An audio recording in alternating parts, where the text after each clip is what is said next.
Hello, everyone.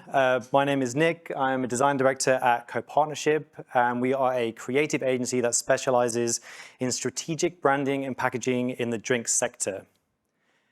And I'm here to talk to you today about why we believe there's no such thing as a boring brief.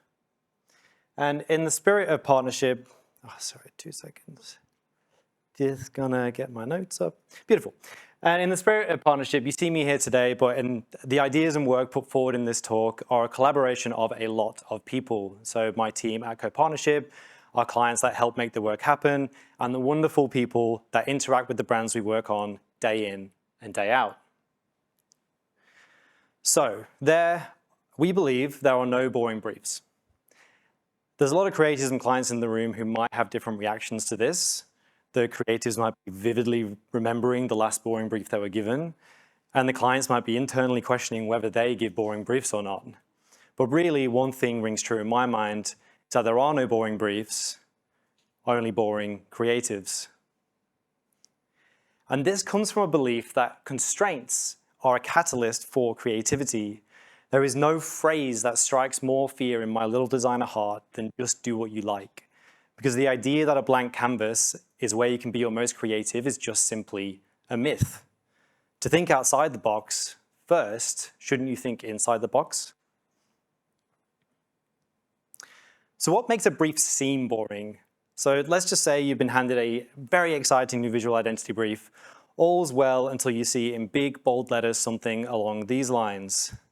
Don't change the logo, don't change the fonts, and don't change the colors. And there's a few reasons why clients might give conservative briefs, one of which might be down to an agency relationship that potentially went sour, where the work was taken too far, pushed outside their comfort level. The risk here, the risk of getting a redesign wrong is very high. So realistically, the clients have been burned before and then never again. And we've spoken about this already today, but to illustrate the point, we really don't have to look very far. If you were online at all over the last couple of months, you probably heard about the Cracker Barrel rebrand. What should have been potentially a quite restrained, even routine brand refresh completely fell flat. The design was so far removed from where they were on the surface, the new identity lost its brand's core value. The removal of revered and relatable assets was a misstep that was made evident in a wave of online criticism and the swift reversal of the design.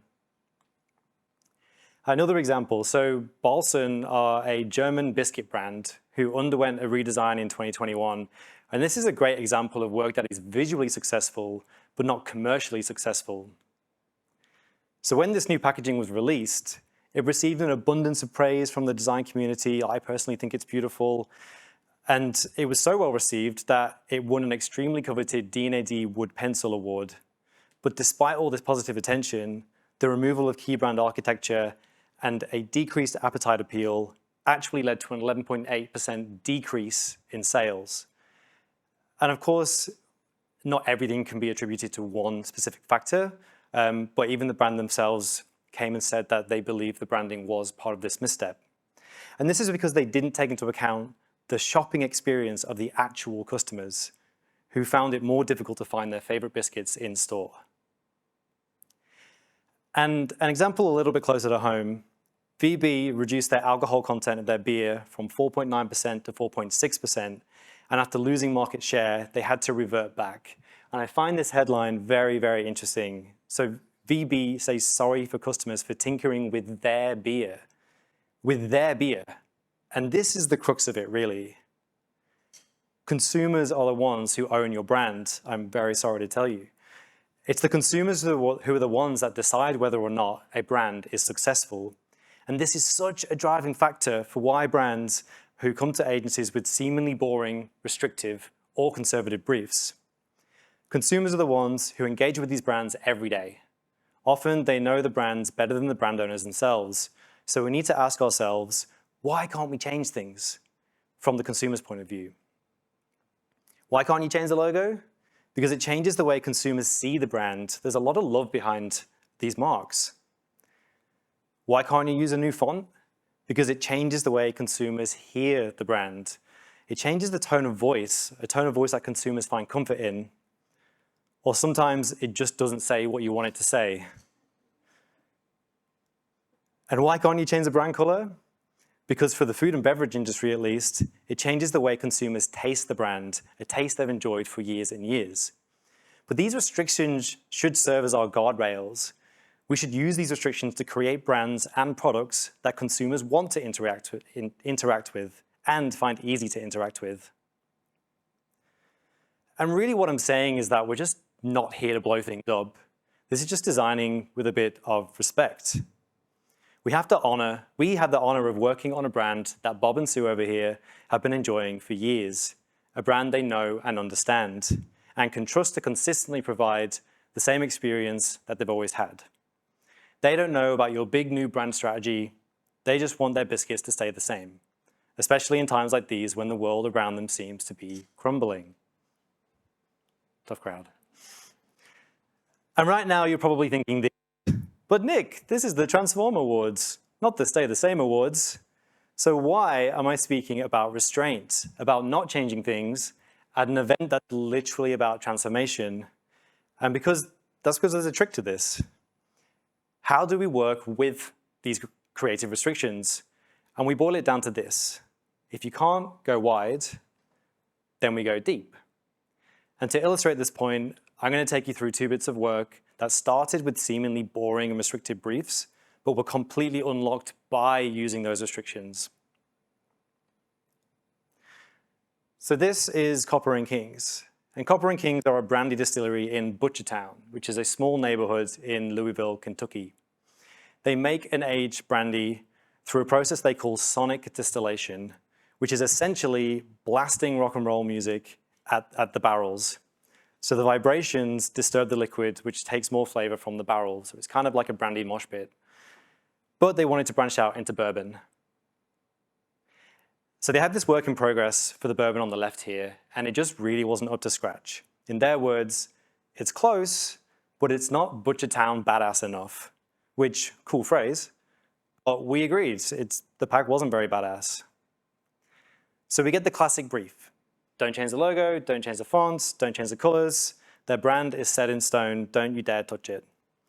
And we're thinking, that's okay, still a lot of wiggle room here. Maybe we can reduce the impact of this absolutely huge map that's over the whole bottle, bring in some badass through typography, iconography, scale, until we read the next brief of the line of the brief, don't change the map. And they gave us no flex here. They were adamant that the map remain the focus of the pack. So the founder at this point was really involved in the project, and he was the driving force behind this decision. He built Copper and Kings up from the ground and was extremely protective over the brand's image, and this is what he decided. So we went in looking for the wiggle room, almost trying to talk the client out of using the map, and they weren't moving an inch. And he said that the map needed to stay because the map is of Louisville, Kentucky. It's a shortcut to Butchertown, and all of a sudden the brief changed. This is what we needed to explore deeper, not wider. Butchertown used to be a town of butchers, would you believe? But all the old warehouses and abattoirs had blossomed into music venues, distilleries, skate parks, places of culture and community. And he was so proud of the people who lived there and proud of the workers who helped build his brand. The people who this brand was for. So, like I said, the brief had changed. It went from don't change the map to celebrate all that it is to be Butchertown badass. Create a pack that the people of Butchertown would be proud to purchase. And from here, the brief is no longer boring.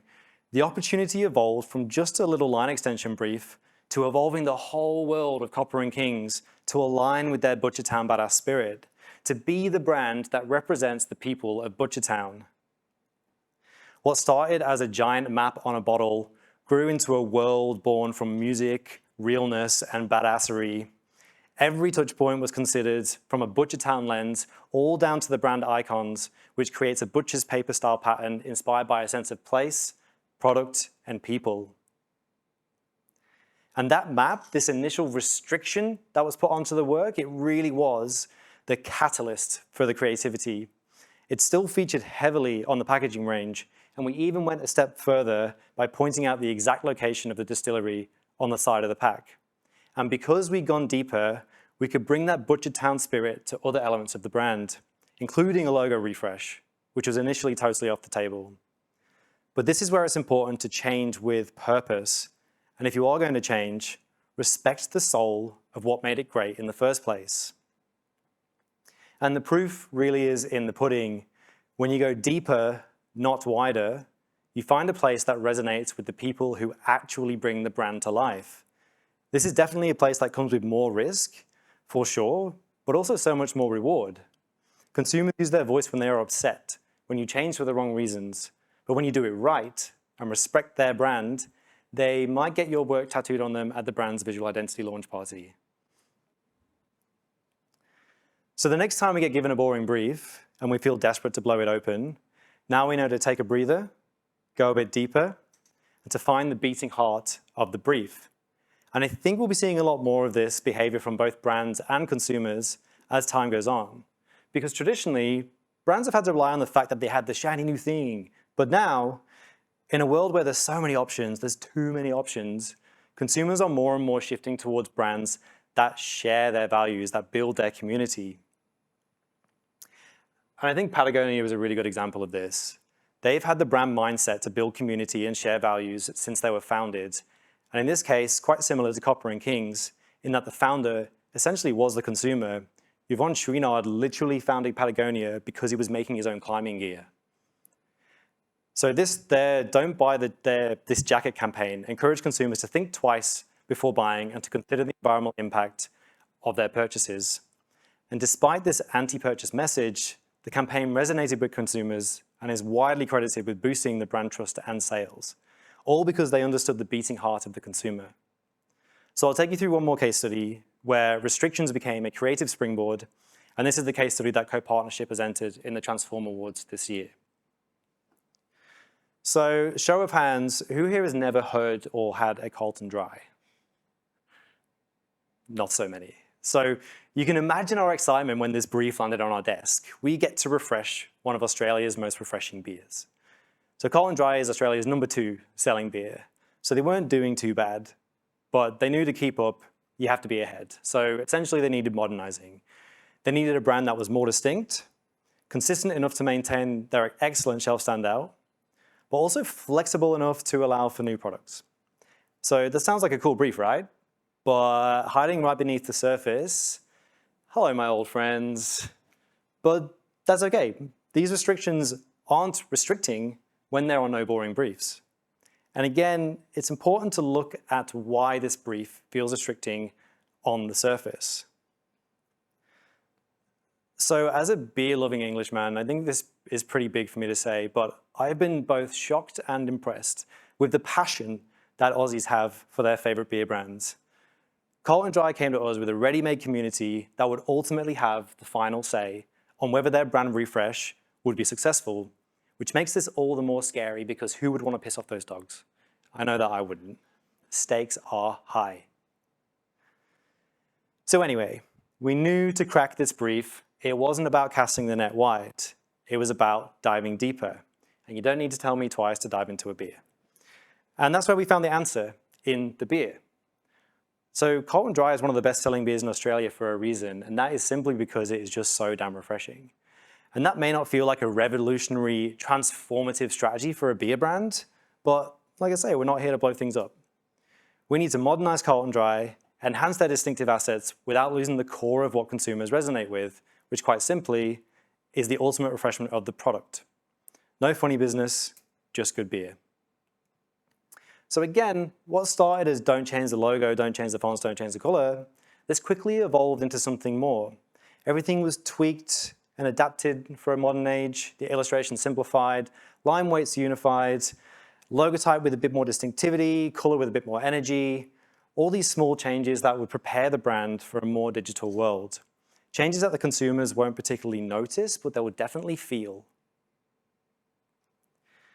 But there is quite obviously something we did change, or rather add, and that is this shield device to house the brand mark.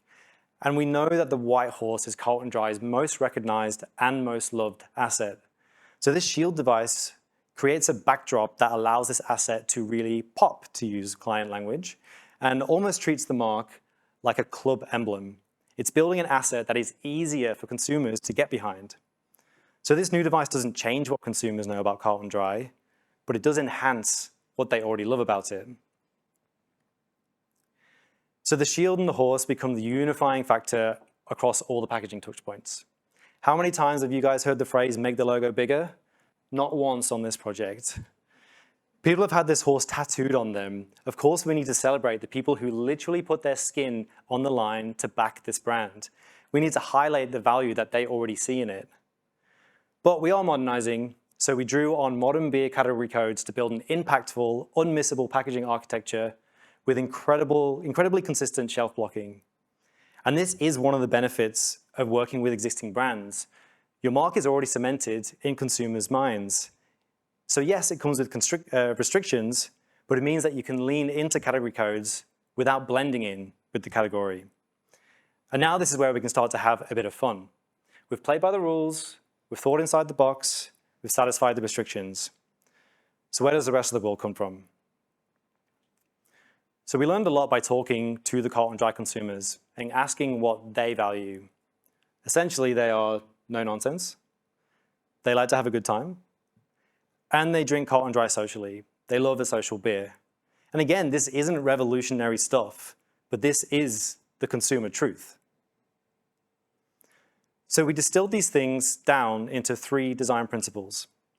For a brand visual language, that means being impactful. Don't overcomplicate your communications.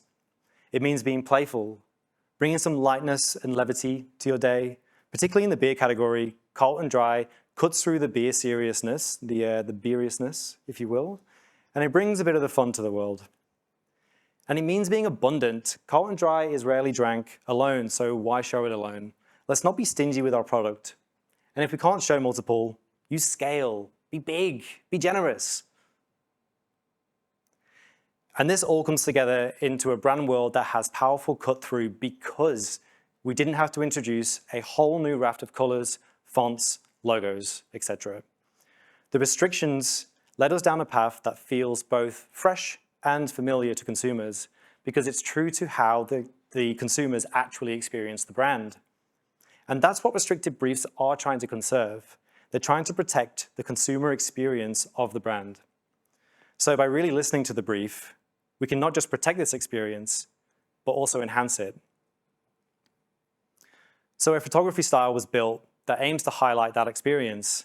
It's bright, it's generous imagery that feels like part of a bigger picture. Imagery that actually reflects how people drink the product in groups, in the sunshine, without forgetting the core of what this product is about, which is essentially the refreshment. And let's talk about refreshment for a minute.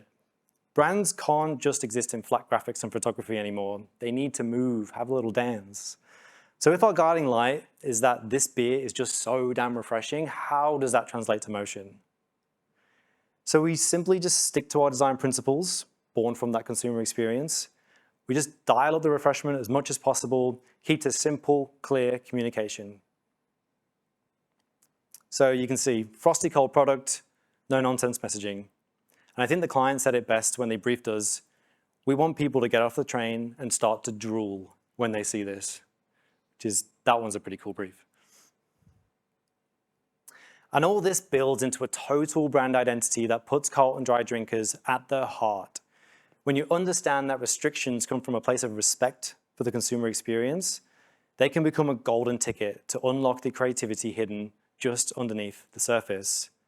The creativity that happens when an agency approaches a brief with respect for the assets, when clients form strong relationships with agencies and there's a mutual trust, and when consumers do what they do best, which is enjoy the brand that we're lucky enough to work on. Because when all 3 parties are working in partnership, that's when you come to a really great creative solution that is both commercially and culturally successful. So if you take anything at all from this talk, take this. What you choose to not change matters most. We need to use restraint as a superpower. If you think inside the box first, are respectful to their assets and design with the consumer in mind, you will anchor the design in familiarity while opening up a whole new creative field of opportunity. So I'll leave you with a few parting thoughts. Consumers, own your brand. If you can't go wide, then go deep. And use restraint as a superpower. So creatives, next time you come up against some restrictions that you really feel like are holding you back, see this in itself as a creative challenge to overcome. Think inside the box first, and then burst out. And clients, next time you give a conservative brief, don't be afraid of a little challenge in the right areas. Encourage it, trust your agencies, and you might be surprised by the opportunities that you uncover together. And this here is why we at Co-Partnership really believe that there are no boring briefs. Thank you.